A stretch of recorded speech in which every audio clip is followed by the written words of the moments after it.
Está no ar mais um episódio do podcast do Estudante Atleta. Meu nome é Daniel Torelli. Muito boa noite nesta manhã fria de São Paulo. E hoje eu não vou chamar o Pedro Henrique, direto do Rio de Janeiro, porque temos uma presença ilustre aqui. E aí, Daniel? Pedro Henrique Marinho. Estamos na área. Estamos em São Paulo. Muito frio, casaco. Estreia do podcast casaco. Ô, louco. Pô, trouxe o frio do Rio de Janeiro para cá, meu? O que foi? No Rio também está fazendo frio, não tanto quanto São Paulo, mas entrou uma frente fria aí, mas nada que impeça a gente de gravar aí o podcast número 21. Não, legal. Então, para vocês que estão vendo aí, então estamos todos aqui num escritório bem quentinho, né? Nosso estúdio adaptado aqui.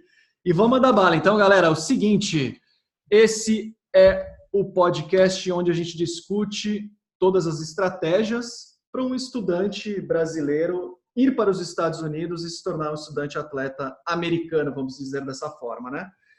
E, PH, o que eu gostaria de falar hoje e te perguntar para você passar um pouco mais para todos, né?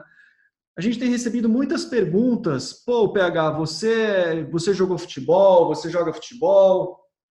Eu sei que você fala bastante também de outros esportes, mas acaba gerando essa dúvida, né? Pô, PH, isso daí funciona só para futebol? Eu vou ser um estudante atleta somente se eu jogar futebol? Ou funciona para outros esportes? É possível um outro esporte que eu vá para os Estados Unidos e consiga me tornar um estudante atleta americano? Excelente pergunta, Daniel. Muita gente procura o perfil do PH Marinho Oficial no Instagram, no YouTube, por e-mail também fazem uma série de perguntas relacionadas a essas oportunidades, né?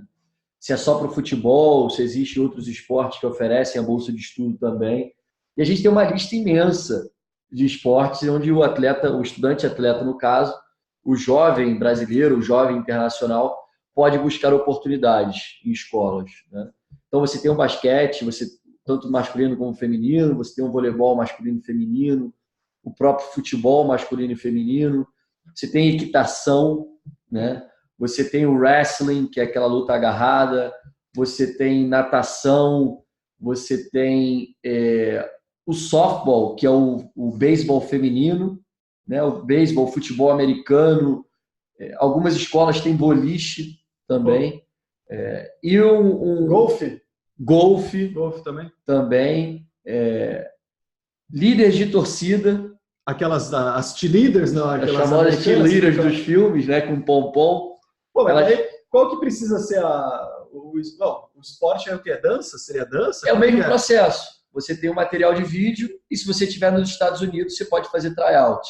Então o processo é bem similar. Mas será que elas fazem dança normal ou tem que fazer as danças de pompom? Como é que funcionaria? Acredito que tenha que realmente ser o mesmo. Por que acontece? As cheerleaders, o que são elas, para a galera que não acompanha muito entende? São aquelas que fazem as aberturas dos jogos, os intervalos, jogos de basquete, dos grandes eventos das faculdades. Sim, esportivos. A gente está brincando aqui, mas é algo fenomenal. E fazem acrobacias também, coisas assim. Né? E ter cheerleaders boas é muito importante para a faculdade, né? Porque faz parte do espetáculo. O intervalo do basquete, o intervalo do futebol americano, que são os grandes eventos das universidades, as cheerleaders fazem diferença para deixar a galera ali, não tá no intervalo, né, e tudo mais. Então tem que deixar a galera ligada no 220 realmente, então elas fazem parte do espetáculo e você tem sim possibilidade de ganhar bolsa fazendo isso. Então, só para finalizar a sua pergunta, existe uma série de esportes, a lista bem extensa com relação às oportunidades. O que eu posso fazer, qual esporte que eu posso praticar nos Estados Unidos para conseguir conciliar com a minha universidade ou high school. Tá, só antes de te cortando de novo, antes de ir para a próxima pergunta, que você citou um outro esporte, eu queria só tirar essa dúvida. Aqui, galera, a gente não tem um script pronto, né? A gente vai fazendo e vai trocando ideia, você não sabe nem o que eu vou perguntar. Né? Mas você falou de karatê. E me chamou a atenção que essa semana não, eu digo até ontem, antes de ontem e hoje, a gente entrou um estudante no seu grupo do Telegram, que aos que não sabem, do Instagram e aqui do podcast, A partir da semana que vem, a gente vai ter um workshop do estudante atleta, onde o PH vai ensinar todos os passo a passos e vai explicar todo o processo de como funciona para se tornar um estudante atleta, né? E nesse grupo entrou um garoto que faz karatê. E ele ficou um pouco desanimado, falou assim, pô, mas eu faço karatê, eu posso participar, eu posso ser um estudante atleta praticando karatê? E aí me surgiu essa dúvida do esporte, por exemplo. Infelizmente o karatê não é um esporte universitário, né? Mas o que acontece? Existe o wrestling, que é aquela luta agarrada. Por quê, Daniel? Comentando um pouco disso, me remete a uma história bem interessante, que os atletas brasileiros que fazem jiu-jitsu, né, eles tendem a brigar para o wrestling, que é uma luta agarrada bem similar ao jiu-jitsu sem kimono, que é praticado no Brasil. Então a gente tem um case de sucesso na ID Esportes de um atleta que era do jiu-jitsu, campeão, multicampeão, né? Praticava também o jiu-jitsu sem kimono, que é uma modalidade conhecida, e é muito similar ao wrestling. Existem algumas diferenças, o cara, nada que impeça, com o treinamento ele consiga se adaptar e aperfeiçoar e vir o entendimento das regras. E ele acabou sendo recrutado por uma high school na Califórnia, e hoje ele está numa universidade de divisão 2, conseguindo aí fazer essa transição, né? Saiu do jiu-jitsu, foi para o wrestling, para o high school. O wrestling high school foi muito bem, chamou muita atenção, chegou até a ser capitão do time, né? E aí foi para uma universidade, divisão 2 da NCAA, que é a principal liga universitária esportiva dos Estados Unidos, e hoje está tendo uma trajetória de bastante sucesso. Então eu acho que é o seguinte, quando não se tem um esporte que você pratica, procure um que, né, seja bem parecido ou similar e que você possa treinar, porque a gente está falando isso e eles vão entender melhor durante o workshop que você comentou. Você não precisa ser um super craque no esporte para conseguir essa oportunidade, né? Então, o esporte universitário ele tem uma regra bem clara que você precisa ser amador para poder disputar. Então, por que não tentar migrar para um esporte similar para você conseguir, de repente, essa oportunidade em um esporte que tenha nas universidades nos Estados Unidos? Ah, legal. Assim como tem o softball pro beisebol, talvez alguma coisa assim, né? Sim, sim. Existe, como eu falei, equitação, existe esgrima. Esgrima. Nos Estados Unidos, é um esporte universitário. Então, existem vários, né? Só cortando rapidinho, não são todas as faculdades que têm todos os esportes, Daniel, né? Então, você tem que entrar no site da faculdade e procurar se aquela faculdade tem um esporte que você pratica. Tem faculdade, por exemplo, que tem o futebol feminino, não tem o masculino. Então, por curiosidade, até para a galera entender, o esporte universitário funciona da seguinte maneira: dificilmente uma faculdade vai ter mais esporte masculino do que feminino. Tende a ser igual ou mais esportes, opções de esporte do lado feminino, tá? Então, assim, toda faculdade nos Estados Unidos vai ter o meu esporte? Não. Tem faculdade que não tem futebol, por exemplo. Né? Tem faculdade que não vai ter futebol americano, por não ser uma faculdade muito grande. Então, a faculdade ela não é obrigatório ter todos os esportes. E é em cima disso também, além de poder de investimento e estrutura, que é determinado qual a liga que a faculdade pode participar. Se a ANAIA, se a NCAA, enfim, essas ligas universitárias que esses jovens tanto querem praticar. E a parte de, talvez, encaixarias em atletismo? Porque eu vejo muita gente mandando mensagem falando, pô, eu sou bom em, eu não sei o nome do esporte, mas mountain bike, eu ando de bicicleta, eu corro.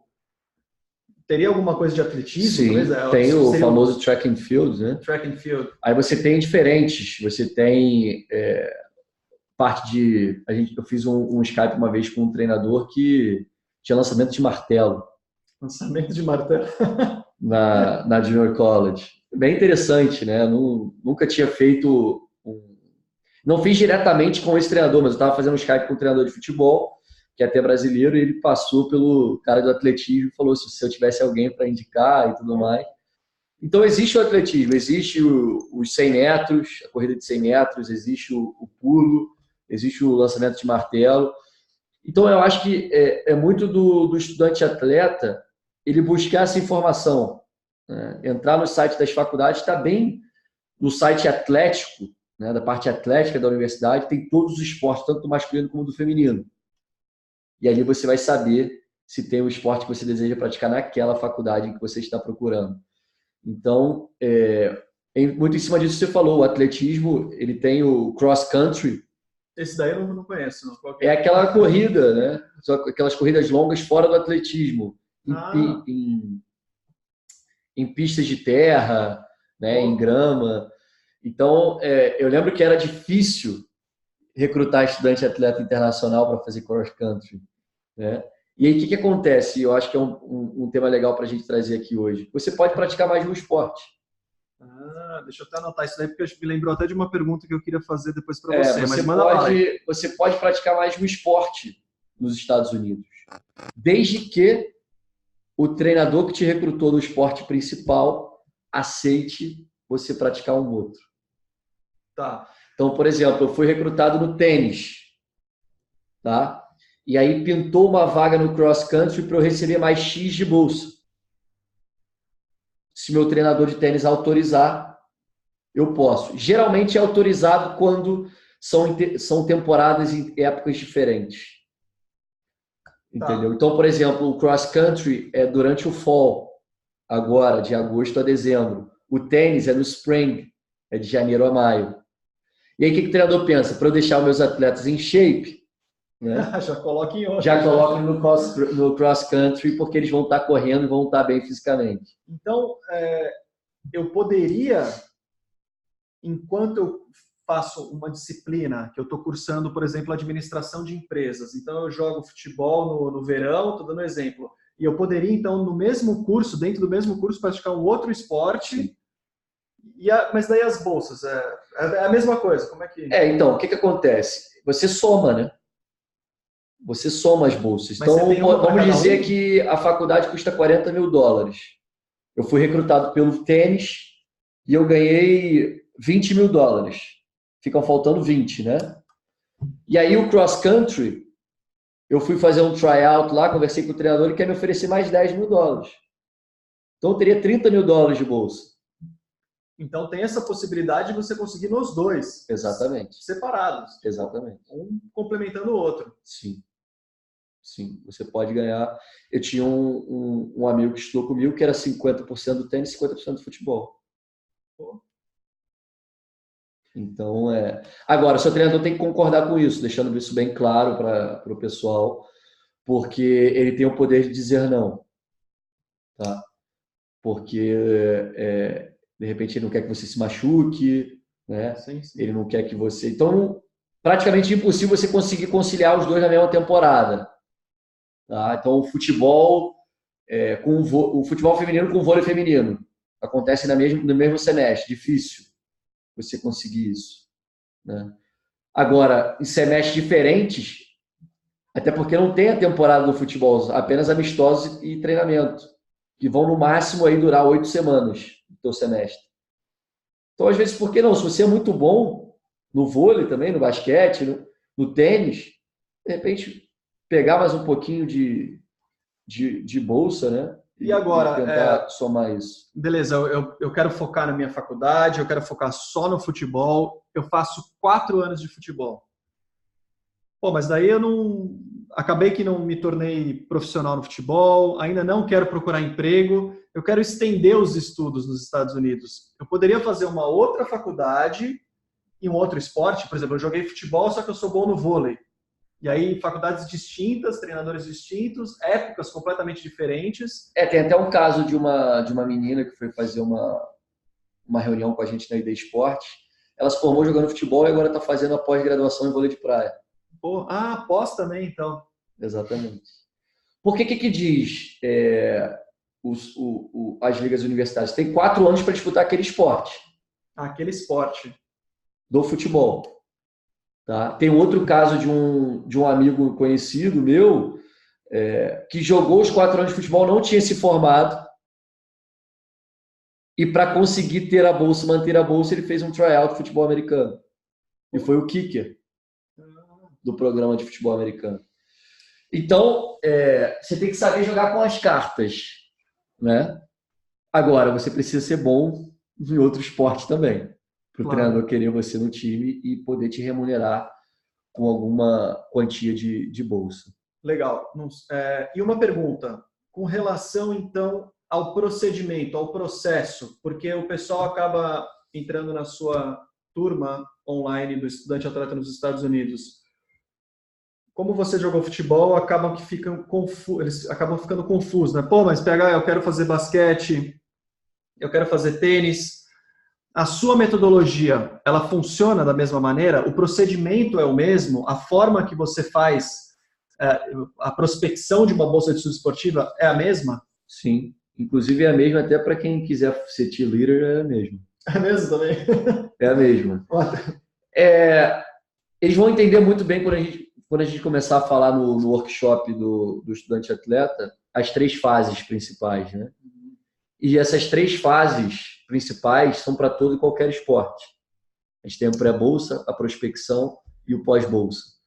Então, para todo e qualquer esporte, Daniel, o planejamento e a metodologia, elas são as mesmas. O que vai diferenciar é qual o treinador que você vai contactar, qual o esporte. Né? Tá. A pesquisa vai ser para o tênis, vai ser para o futebol. Eu tenho que buscar treinadores do futebol americano, do beisebol. Né? Então, isso que vai mudar. Metodologia e planejamento são absolutamente iguais. Então, Tá? A única coisa que pode diferenciar é, por exemplo, futebol você tem um vídeo de melhores momentos. Né? Na natação é mais baseado em tempo. uma corrida, por exemplo. No atletismo é mais baseado em tempo. Né? No golfe você tem alguns vídeos, mas é mais baseado em tempo. No tênis tem vídeo, mas é mais baseado no ranking. Né? Então, vai ter uma diferençazinha ou outra, mas a metodologia do pré-bolsa, prospecção e pós-bolsa é exatamente igual. Isso seria até era uma curiosidade minha. Então, o material foi muito bem explicado, tem essa parte aí de rankings, de tempo, e os esportes mais coletivos talvez sejam mais um material de vídeo, então, e aí seguiria mais ou menos a mesma linha. Por exemplo, um basquete, um vôlei, Sim. Focar no basquete em, sei lá, arremesso de 3, posicionamento. Dê prioridades aos esportes coletivos, a jogos. Né? Se quiserem incrementar com treinos também, ok, legal. Agora, não tenho condição de jogar, muita gente fala, não tenho condição de jogar, não tenho oportunidade. Aí você faz um vídeo de melhores momentos do seu treino. Façam exercícios que mostrem aí e deixem claro a sua qualidade como atleta, no vôlei, no basquete, no futebol, mas deem prioridade sim para a edição do seu material de vídeo com jogos. Então, para não ter desculpa, não tem quórum suficiente, então, para fazer uma partida, faz um vídeo, não que seja, eu sei que você gosta de falar que não é o ideal, e os treinadores também, eles gostam de ver os jogos completos, mas então, fazer jogadas. A gente fez até quando eu fui para Orlando, com o Coach M. Ah, sim. Né? Onde ele diz... Ele inclusive está no Instagram, hein? Assistam aí, Coach Andy. Está no Instagram. Ele fala exatamente sobre isso, né? Se você não tem oportunidade de fazer jogos, me mande o seu treino. Eu quero saber o quão bom você é. Né? Driblando os cones, finalizando, usando a cabeça. Mas, obviamente, é mais interessante que você tenha material de vídeo dos seus jogos. Agora, uma curiosidade que não fique bravo com a pergunta, hein? O brasileiro é muito bom de futebol. Eu sei que os treinadores lá procuram bastante brasileiro, a gente tem uma técnica mais elevada, etc., tem mais habilidade. Com relação à competitividade para outros esportes, como é que você vê isso? Eu já começo a sentir que você tinha amigos que jogaram futebol americano, que jogaram tênis, jogaram outros esportes. Então, pera lá. É possível. Sim. E tem brasileiros praticando outros esportes. Sim. Mas Sim. o que você acha? Assim, qual que é a sua opinião sobre isso? A competitividade ela é diferente no futebol americano, no basquete? Olha, obviamente que eles são os melhores em basquete e futebol americano no mundo, né? E no beisebol.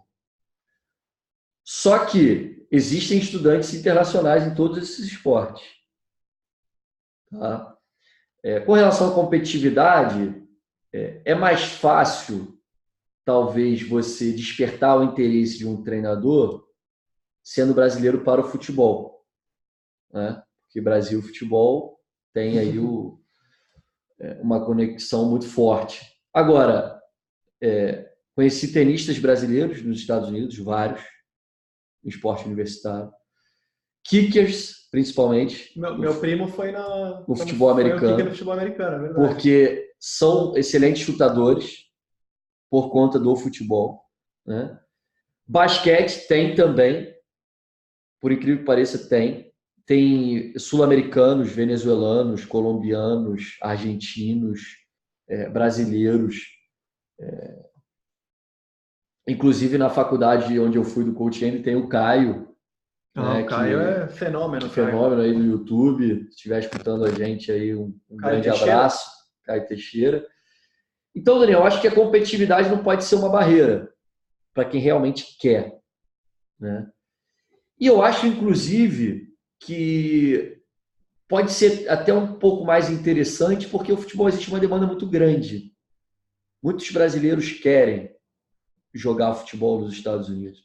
E aí, por exemplo, o cara que joga basquete fica com medo, porque os americanos pensam logo em NBA. Sim. Né?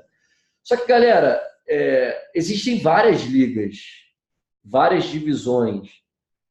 Por exemplo, jogar uma Naia, foi a liga que eu joguei, estruturas fenomenais, estupendas. Jogar uma NCAA Divisão 3, Divisão 2, se for muito bom Divisão 1. Existem outras ligas que estão surgindo, inclusive. Então, assim, eu acho que não pode ser uma desculpa essa questão da competitividade. Se você estiver preparado, entendimento do processo, da metodologia, do planejamento, bem firmes e fortes na sua cabeça, eu acho que a questão do esporte, obviamente, ter o basquete, futebol americano e beisebol como americanos, como referência, é mais difícil, mas não pode ser uma desculpa, e eu acho que você tem totais condições de conseguir essa oportunidade também. E na sua turma atual, tem alguém de outro esporte, não? A gente tem o Daniel. Cadê o Daniel do basquete. Aí, não sei se ele está ouvindo a gente aí, mas está prospectando aí bolsa para o ano que vem para o basquete, né? Tem sido bastante proativo aí. A gente encerrou com a turma 4, a gente faz alguns encontros, a gente se mantém ligado aí no chat do Telegram, mas não é só futebol, né? Legal. A galera do método aí não é só futebol. E se eu não me engano, não, eu sei. O seu irmão fez vôlei. Foi estudante atleta. Se formou numa faculdade em Missouri, jogando vôlei, fazendo jornalismo. Muito bem, chegou a disputar campeonato nacional. Então, assim, eu acho até interessante que novos esportes surjam, né? Pessoas com novos interesses. A gente sabe que o futebol é 80%, 90% de todo mundo que procura, né? Mas o tênis, o vôlei, o basquete, o golfe, né? Boliche, esgrima. Então, eu acho que tem espaço para todo mundo. Legal. E quem estiver escutando e escutou o nome do esporte e acha que não dá, mude aí o mindset, porque é totalmente possível você conseguir essa oportunidade. Então, aos que estão chegando agora lá, a sua dica seria entrar no site da faculdade, procurar pelo esporte, aí ver se tem esse esporte, e fica aí então um desafio, né? Se você joga futebol, por que não tentar um vôlei? Tem um monte de gente que tem facilidade com esportes, né? Agora, o Richarlison agora está jogando no vôlei também, não é? Que jogou no São Paulo. Exatamente. Eu acho que o Michael Jordan é um grande... Michael Jordan também, com beisebol, né? Depois ele foi parar no basquete. Então, os Estados Unidos te permite isso. Você convive com todos os esportes ali dentro da universidade, né? Obviamente, você precisa ter um talento. Se você já estiver lá e quiser migrar, você já precisa ter um talento natural para isso acontecer. Agora, se você se preparar aqui, de repente, como é o caso do jiu-jitsu, ingressar no wrestling, treinar para o wrestling, é totalmente possível fazer essa transferência aí de esporte, né? Legal. Bom, algum recado final? Eu sei que o Pedro Henrique hoje tem que dormir cedo, amanhã teremos gravações, né, de algumas aulas aí do workshop, então fiquem ligados aí no nos stories e tudo, mas se quiser dar uma palavrinha final para todo mundo, alguma coisa. Não, eu acho que com relação aos esportes, né, se você não é do futebol, não tem que ficar desanimado, muito pelo contrário, existe oportunidade para, como vocês ouviram no podcast de hoje. E, Daniel, bater mais uma vez na tecla do planejamento da metodologia correta, né, do passo a passo correto para realmente conseguir despertar o interesse dos treinadores, porque são eles que realmente vão dizer se você vai ou não para os Estados Unidos. E, em cima disso, trabalhar em cima do planejamento, da parte esportiva, da parte acadêmica e também da questão financeira, né, da família, porque aquele jovem que não é nenhum super craque, mas tem um planejamento bem definido, de repente tem mais chances de embarcar do que aquele cara que tem um potencial esportivo melhor, mas não está com esse planejamento e essa metodologia encaixada ainda para se tornar um estudante atleta nos Estados Unidos. E para a galera que ainda não segue a gente no Spotify e no YouTube, deixa aquele velho recado que faça isso, porque tem aí mais 23 podcasts pelo menos, não é isso? Estamos no 21 agora, né? Não, estão 27. Mais 27 pelo menos esse ano, só de conteúdo sobre intercâmbio esportivo, né? Aqui no podcast do Estudante Atleta. E com relação a dormir cedo hoje, a gente só tem que secar um pouco o Flamengo antes de... O Flamengo ou o Inter, pô? Não, secar o Flamengo. Mas tem que secar. Qual que tem mais chance de ganhar do Palmeiras depois? Não sei. O Inter deve ganhar. Mas o Flamengo não pode passar, não. Senão vai ser difícil aturar o Flamengo. Então tá bom. Pedro Henrique.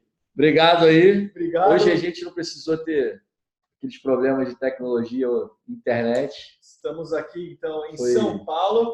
Foi legal o bate-papo. E, galera, mais uma vez, muito obrigado aí pela audiência do podcast do Estudante Atleta. E deixem aí nos comentários o que vocês estão achando também no YouTube para a gente ter... Outros temas também, o que Exatamente. queiram ouvir, né? Vocês que mandam aqui, a gente só obedece. Né? Beleza. Então, encerrado o podcast número 21 do Estudante Atleta com Daniel Torelli, Pedro Henrique Marinho. Boa noite, galera. Valeu! Valeu, galera. Um forte abraço. Até o próximo vídeo.